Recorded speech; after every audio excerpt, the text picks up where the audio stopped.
like a new pair of underwear. It's uncomfortably tight.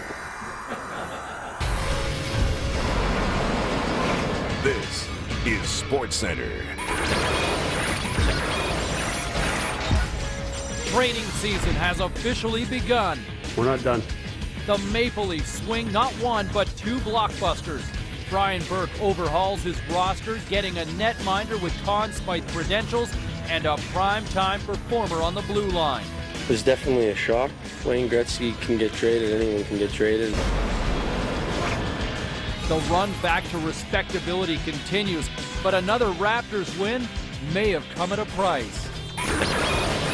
And little room for error. After back-to-back Stanley Cup battles, the Red Wings and Penguins need a shootout to settle things.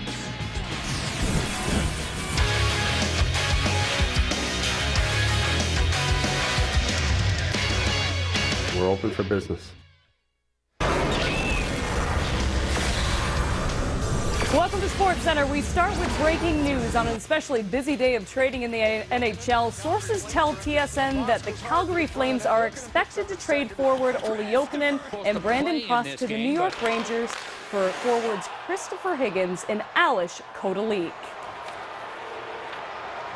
And hours earlier, a blockbuster trade between the Leafs and Flames. Dion Phaneuf headed to Toronto, the biggest name in a massive 7-player swap between Toronto and Calgary. And Brian Burke wasn't done there. The Leafs also acquiring a former Conn Smythe Trophy winner, J.S. Giguere from Anaheim for Vesa Toskala and Jason Blake. Huge shakeup for the Leafs, dealing 6 players in one day. Now, in addition to Phaneuf, the Leafs receive Freddie Sjustrom, minor league defenseman Keith Aulley, a member of last year's World Junior squad in Ottawa. Heading to Calgary are 2 of the Leafs' 4 leading goal scorers, Nick Hagman, Matt Stajan, as well as Ian White and Jamal Mayers. Now, Giguere has appeared in only 20 games this season, posting a 4-5-8 record, while both Toskala and Blake depart Toronto after 2.5 seasons. Blake hasn't scored in 14 games, while Toskala has just 7 wins in 23 starts this season, and obviously had been relegated to backup duty just a week ago. As we say, welcome to SportsCenter, everyone. Along with Kate Burness, I'm James Cebulski. This is usually stuff that happens in about a month's time from now on deadline day, but this is probably as wild a day of dealing as we've seen in a very long time in the National And that's Hockey what we were saying, almost, the fire before the Olympics, before the trade freeze. But what a day it was. Now we look at both sides of the Phaneuf deal, and we start with Catherine Dolan in Toronto. We failed as an organization. It's multi-level. We've all got blame to assume, and I'll take my share of it. We all will. I'm more interested in going forward than saying, as far as these guys, there's no question in my mind that this group that we have now has not gotten the job done. It's time for change. We've, in one fell swoop, made ourselves the youngest team in the league. Instead of looking back, we're looking forward now. Call it wiping the slate clean and starting over. The Leafs have dramatically changed the face of the team with one of the most feared young defensemen in the game. It was definitely a shock, but I'm very excited about going to Toronto and being a Maple Leaf. Well, it's part of the business. I know that's a cliche, but if Wayne Gretzky can get traded, anyone can get traded. Phaneuf is a player who's been on Burke's radar for some time, but one who only became available as the Calgary Flames began a free fall in the Western Conference. But it comes at a cost, as the Leafs gave up Matt Stajan and Nicholas Hagman in the deal, 2 of their top 4 scorers this season. It's been a hallmark of all my teams. I've tried to build the defense, and that's exactly what we're doing here today. We're adding an elite defenseman and a guy that plays our kind of hockey. This is a guy that likes it crude and likes it black and blue. The biggest hockey market in the world, and I talked to them this morning. Like I said, I'm very excited to be a Toronto Maple Leaf and look forward to getting there. It takes some offense out of our lineup, and that's the next question to be who replaces the offense that we're losing today. But I think it puts a big weapon on the blue line. It makes us much more difficult to play against. And now we'll try and go to the next step. So yeah, we're open for business. The Leafs also solved the questions in goal and what to do with the contract of Jason Blake in a second deal on Sunday, as Blake and Vesa Toskala were shipped to Anaheim in exchange, bringing in J.S. Giguere, who has history with Burke and Leafs goaltending coach Francois Allaire. I have a great deal of respect for Berkey. you know, and what he's done in the past and what he's trying to do in Toronto. So I'm very excited about it. Jiggy's only 33 years old. It's not like he's 40. And they can battle each other in practice, make each other really good. It doesn't change anything with the monster. You know, our plan originally was to bring him in and work him into a role here where we planned on 25 or 30 games, and this is not revisionist history. You can all go back and look at when we talked about this at the start of the year. This brings us a guy that we think can help manage the load, the workload, and also serve as a mentor. For Leafs Nation, the Calgary trade is reminiscent of one from the early 90s that was a turning point for the Maple Leafs when Doug Gilmour helped guide the Maple Leafs to making back-to-back conference finals, only to fall short both times of making it to the Stanley Cup finals. Now, with more reaction from Calgary, here's Jermaine Franklin. Dion Phaneuf was Daryl Sutter's very first pick as the Calgary Flames general manager. The rugged defenseman took the league by storm in his first 2 years and was considered to be a cornerstone of the franchise moving forward. But Phaneuf's progression stalled the last 2.5 seasons, and a once untouchable member of the Flames core has been moved. You know, that first year he had a great year. I mean, for first-year defenseman. And, you know, once you set the bar there, I mean, it's, you know, every year it's got to be the same, and it's tough. I mean, it's a tough league. You have a lot of money tied up in 4 or 5 guys, and I'm not convinced that's the best route.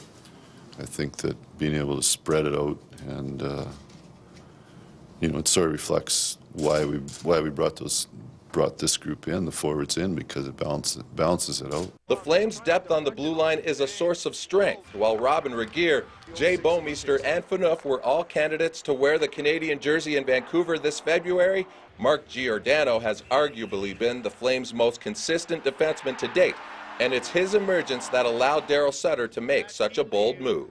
Basically, it's the strength of our organization is our defense. When you look at it throughout, you know, right to the junior kids, it's a real strength. We have a great defense group.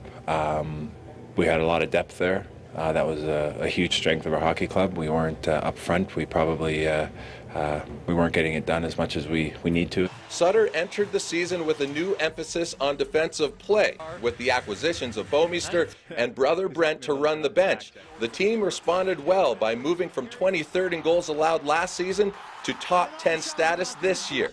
But the offensive sacrifice was too much for the Flames to overcome. I think it adds depth. I think it adds talent. I think you look at you know, skill up front. We know we're going into a good situation there, and it's going to be a lot of hard work, but you know, it'll be exciting to hopefully get back in some playoff hockey. Nicholas Hagman and Matt Stajan will receive plenty of attention as top 6 forwards who will work with the likes of Jerome McGinley, but according to Sutter, Ian White is another key part of the deal, a Western Canadian defenseman who will play significant even-strength minutes for the Flames, and he has numbers similar to Phaneuf's at a fraction of the cost.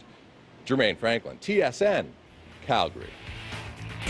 Since entering the NHL, Dion Phaneuf ranks first among all defensemen in goals, power play goals, game-winning goals, and shots on net. So the debate is on, did the Maple Leafs get the best of this deal? With more, James is standing by with our hockey insiders. All right, here with our hockey insiders, Bob McKenzie and Darren Dreger. This was almost like turn back the clock 20 years to the early 90s with a blockbuster deal like this, Bobby. Yeah, absolutely. Hearty applause here to the Calgary Flames and the Toronto Maple Leafs for general managers Brian Burke in Toronto and Daryl Sutter in Calgary for being able to do what very few other general managers can do, and that is get up on the high diving board, take a look down, and dive into the icy waters of a 7-player blockbuster deal in a salary cap. That, not alone, forget the analysis, I just want to give my applause for everybody in the NHL finally talking about a big trade. Well, and this big trade has been long in the making, the better part of 10 days. Dave Nonis of the Toronto Maple Leafs spent a fair bit of time in Alberta, obviously looking at Dion Phaneuf, looking at Sjostrom, looking at Keith Aulley, before this deal was finally finalized on Saturday night. But the big question is now, are the Toronto Maple Leafs done? If you look at their defensive core, you see some big horses there in Dion Phaneuf, Mike Komisarek, Francois Beauchemin, and Luke Chen. So the belief out there is that Thomas Kaberle will be next. It's not a question of if, it's a question of when. But Thomas Kaberle, at least for the moment, holds the cards because of his no-trade clause. Perhaps the deals made this weekend encourage him to reconsider whether or not he wants to waive or ask for that trade. If not, the Toronto Maple Leafs will be looking for either a top 3, top 6 forward or a top 6 forward and a first-round draft pick come the draft in June. When the name Dion Phaneuf becomes one of the top trending topics on Twitter, you know a lot of people were buzzing about it. Who wins this deal, Bobby? I think in the short term, the Calgary Flames do, for the very simple reason is they desperately needed an infusion of offense. They didn't have any centers to speak of offensively. They bring Matt Stajan in, who can play alongside Jerome McGinley on what will be the #1 line along with Dustin Boyd. They bring in Hagman. They desperately needed some more offensive balance on that hockey team, especially in the middle, and Stajan gives them that. And quite frankly, people are going to laugh at this one, but right now, Ian White is probably playing every bit as well, if not better, than Dion Phaneuf. So in the short term, with the emergence of Mark Giordano on the blue line for the Calgary Flames, with White stepping in and taking Phaneuf's spot, and with Stajan and Hagman up front, the Calgary Flames are the short-term winners. But the Leafs still have a chance to hit this one out of the park long-term. Dion Phaneuf, though, has to come together as the Norris Trophy candidate that everybody believes that he can be, but he's got to improve his defensive game, and he's got to show a willingness to be that type of player and not just be satisfied with what he is. I think when you look at the other deal that the Toronto Maple Leafs made with respect to Giguere, as they move Jason Blake and Vesa Toskala, it seems to be a win-win for both teams, maybe? Oh, well, it is temporarily a win-win for both teams, but on the long term, the Toronto Maple Leafs are the winners in this deal because of what this allows the Maple Leafs to do. On the short term, the Toronto Maple Leafs will have approximately $1.5 million now in cap space, which they can maneuver between now and the March 3rd NHL trade deadline. If you're looking towards the long term, you can look at the benefits in goal. Giguere's contract expires after next season, so Toronto can weigh their options at that point, but that also allows them the necessary time to continue to develop Jonas Gustafsson. Yes, Gustafsson's a restricted free agent. They've got to make a decision on whether to qualify him, what price they want to pay in terms of extending his contract, but this buys the Maple Leafs organization time with Giguere there based on his experience to develop Gustafsson in a timely fashion. Blake's money out, Giguere's money in. It's about a wash by the time you figure it out. A little different structure, but at the end of the day, it's a low-risk chance to get a #1 goaltender if Giguere can get back to the form. And he's got Francois Allaire, Brian Burke. He's got people that are in his corner in Toronto and a chance to be a #1 again. We'll see whether or not he can find that renaissance. Well, the interesting thing is the Toronto Maple Leafs actually get 4.5 years younger when you average out the age of the players that they're actually bringing in. And one thing you can always say for certain when Brian Burke's around in Toronto, certainly never a dull moment, that's for sure. All right, when SportsCenter returns, they've already stopped the Raps once during their hot streak. The Raptors try to avoid going cold against the Pacers. Ultimate one-on-one, Malkin and Crosby put on a shootout clinic in a rematch of the last 2 Stanley Cup finals. And 1 year after an emotional loss in the Australian Open finals, it's Roger Federer leaving his opponent in tears this time around. I can cry like Roger, it's just a shame I can't play like him.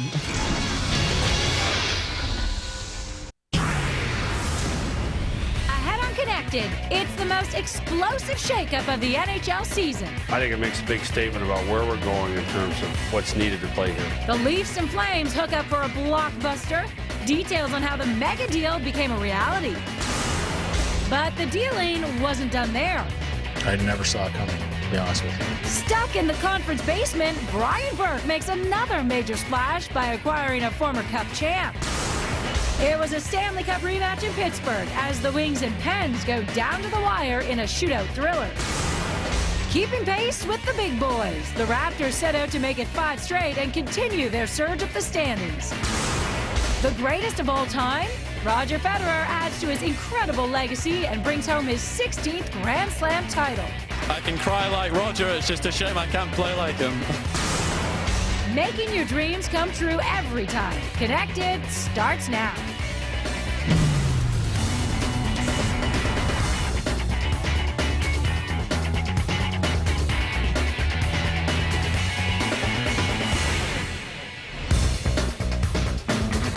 Shot, he scores! Dion Phaneuf, crushed by Dion Phaneuf. And a shot, they score! Phaneuf let it go! Phaneuf crushed! Kopitar, Phaneuf scores! Well, trading in the flaming sea for the blue and white, Dion Phaneuf is coming to Toronto just part of a big blockbuster trade going down in the NHL today. Hey, everyone, Ivanka Osmak alongside Jason Portwando filling in for Tim Lang. So let's get to the trade right away. And you know what? This Sunday, a lot of people thought was just going to be the day to fill the gap in between the big Sunday on the way. But hey, take a look at this. This is huge. 7 guys in total. The centerpiece of the deal is defenseman Dion Phaneuf. 24-year-old will no doubt bring that physical and defensive presence to Toronto. Calgary getting some much-needed offense in return. Nicky Hagman led the Leafs in goals with 20. Matt Stajan had a Leaf-leading 7 power play goals. Ian White topping all Toronto Blue Liners with 9 goals, and he also logged just under 24 minutes of ice time per game. Brian Burke wasn't done there.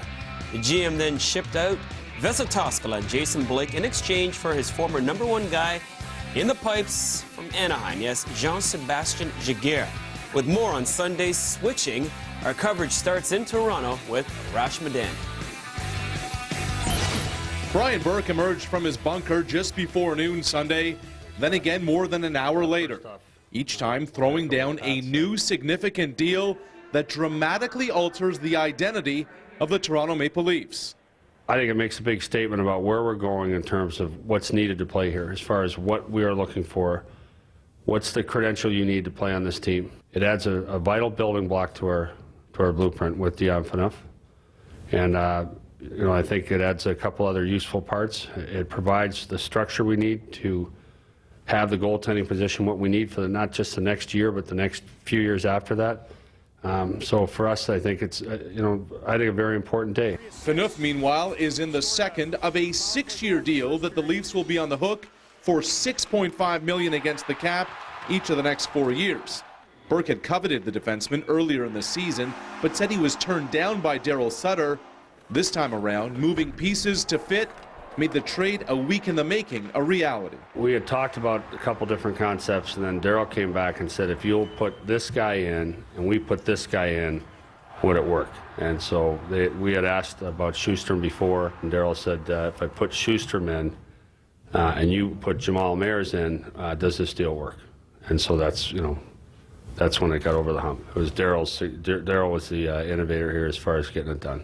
In Phaneuf, the GM calls the high-flash blue liner a, quote, elite player, a warrior who has a cannon for a shot and plays the game hard, end quote.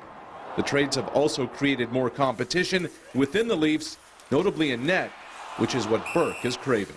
Successful teams have a goaltending controversy all the time. It doesn't simmer. It's not public. We've got to create tension where there's enough talent on the roster and a high enough battle level that the coach has decisions to make. Right now, he doesn't have decisions to make. It's these guys got to go out on the ice. We're trying to change that. The Leafs had playoffs as a goal when the season began. As such, Burke did not mince words with his take on how short the franchise has fallen this season. The reason where we failed as an organization, it's multi-level. We've all got blame to assume, and I'll take my share of it. We all will. I'm more interested in going forward. If I could have made this deal last year, I would have. If Cliff could have made it before I got here last year, he would have.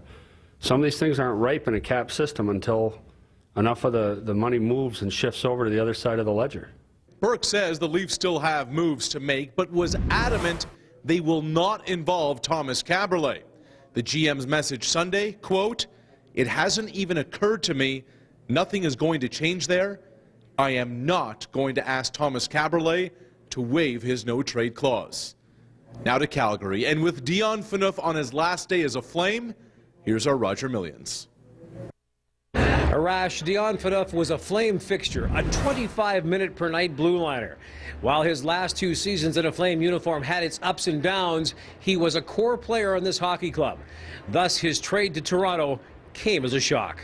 I found out this morning, and now I have to go home and pack. Part of the business. I know that's a cliche, but if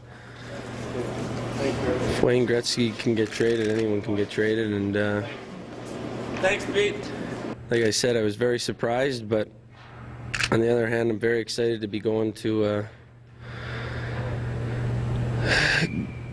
the biggest hockey market in the world. Still do think fairly highly of him. Very tough to to trade him. Surprised, I think everybody was to find out. It's obviously a very big trade.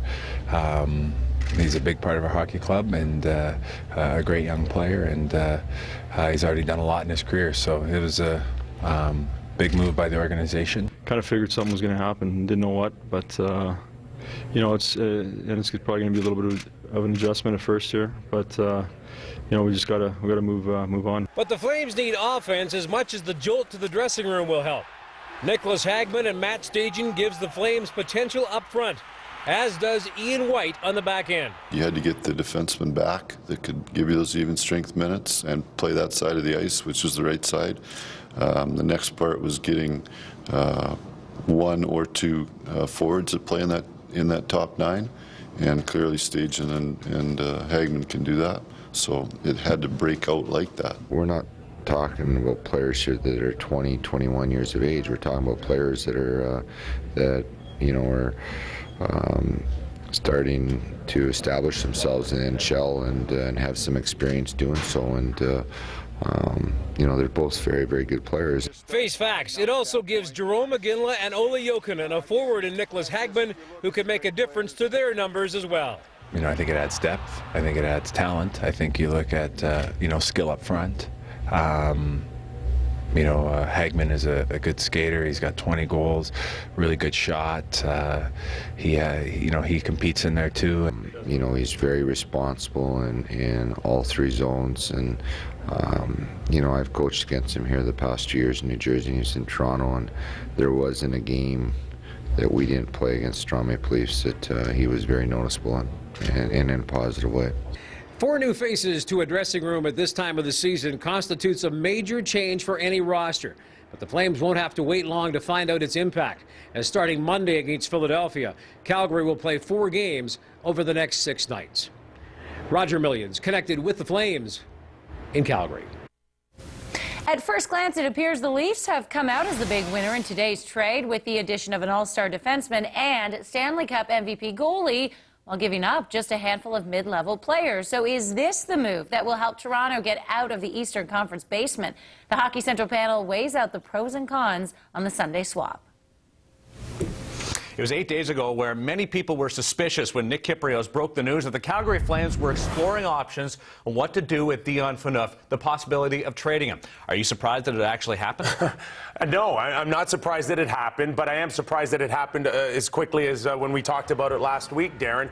You talk about a Dion Phaneuf, you're talking about a $30 million contract. Those contracts are not easily moved, and yet Brian Burke and Daryl Sutter were able to do it. And I don't care whether you're talking about 7-player trade, which happened in this case, or the Doug Gilmour one that happened in the early 90s with 10 players. The only one that they ever remember is the best player in the trade, and I think that's Brian Burke with Dion Phaneuf. And you look at him, and the upside is that he's a great offensive talent. He's mean as a snake. He'll take your head off with an open ice check, and that's right up Brian Burke's alley. Yeah, he may have some warts in the back end. Obviously, Daryl Sutter, Brent Sutter had problems with him in his back end. But with Giordano doing as well as he did on the offense, it made Dion Phaneuf expendable. The price isn't just what was shipped out to Calgary, but what is left over on that Toronto Maple Leaf blue line. Yeah, too much money. Too much money now that you've got Phaneuf, and then you obviously had the Bozeman signing, the Commissaric signing, and then you factor in the little pieces like Finger and Exelby, and you're looking at almost half your payroll on the back end. So obviously something has to give. We know that Brian Burke said he's not done, and that means still working up front to find some pieces to help Kessel. You've invested so much in Kessel that obviously has been well documented.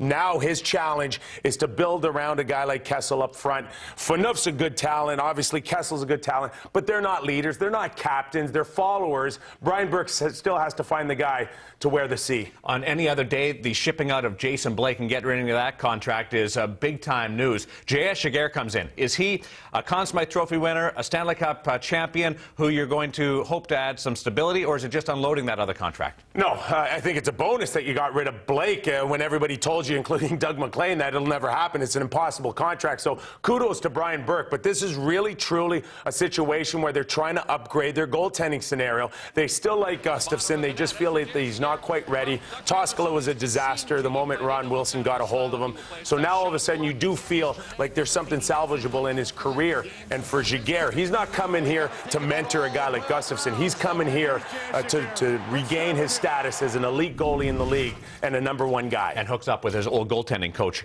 as well.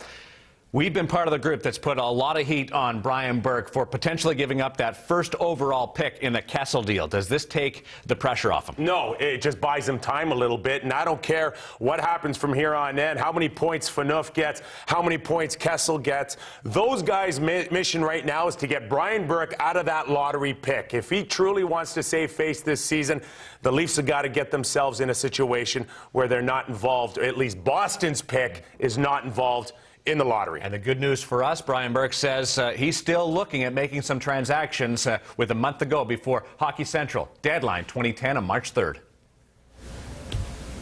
I'll tell you what, guys, it feels like we're on the eve of that date. We're nowhere close, but the Flames are looking to make more changes. Right now, a proposed deal between Calgary and the New York Rangers. This would see Olli Jokinen and Brandon Pruss move to Broadway in exchange for Ales Kotelik and Chris Higgins. Sources say the deal is pending an unresolved issue with Kotelik, who has that limited no-trade clause in his contract. Kotelik, who has been a healthy scratch lately, was told by the Rangers he would be moved and has left the team. All right, well, the new look Leafs will be back in action on Tuesday, and Dion Phaneuf will be making his debut as the Leafs play host to the Devils on Sportsnet Ontario. Hockey Central Leafs edition will tee up the game at 6:30. The puck drops at 7 o'clock. Of course, need more info? Well, all you have to do is check out sportsnet.ca for the latest on the trades. Has Brian Burke given up too much to land Dion Phaneuf and Phil Kessel? Check out Mike Brophy's column, Risky Investments.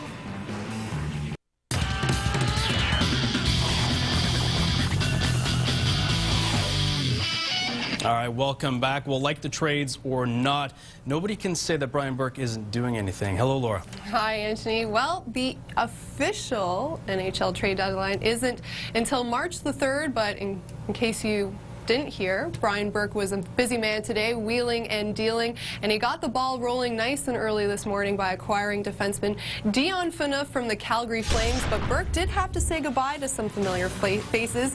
7-year veteran Matt Stajan, Nicholas Hagman, who topped the team with 20 goals, Jamal Mayers, who requested a trade earlier in the week, and Ian White, who led all Leaf defensemen in goals. But coming back the other way is Phaneuf, a 24-year-old all-star caliber blue liner who will be a cornerstone of this team for years to come. The Leafs also acquired forward Frederick Sjustrom, a former first-rounder, and defenseman Keith Ollie from the Flames. But all the talk today was definitely focused on Burke's prize acquisition. This guy's a warrior. He's got a cannon for a shot. He plays the game hard. That's the most important part of this, is not only is he a good player, but he plays the game hard. I want players that play the game hard, that they're hard to play against. This guy makes our power play better. Again, he's got one of the hardest shots in the league. He's a big open ice hitter. He's a quality person. So the Leafs solidified their blue line today, but they also made a switch between the pipes. Goalie Vesa Toskala and forward Jason Blake are out, while former Conn Smythe winner and Stanley Cup champ J.S. Giguere is in after waiving his no-trade clause to leave Anaheim for Toronto. The new Leafs are expected to make their debuts Tuesday night against the Devils at the ACC. And speaking of the ACC, the Pacers and Raptors opened up a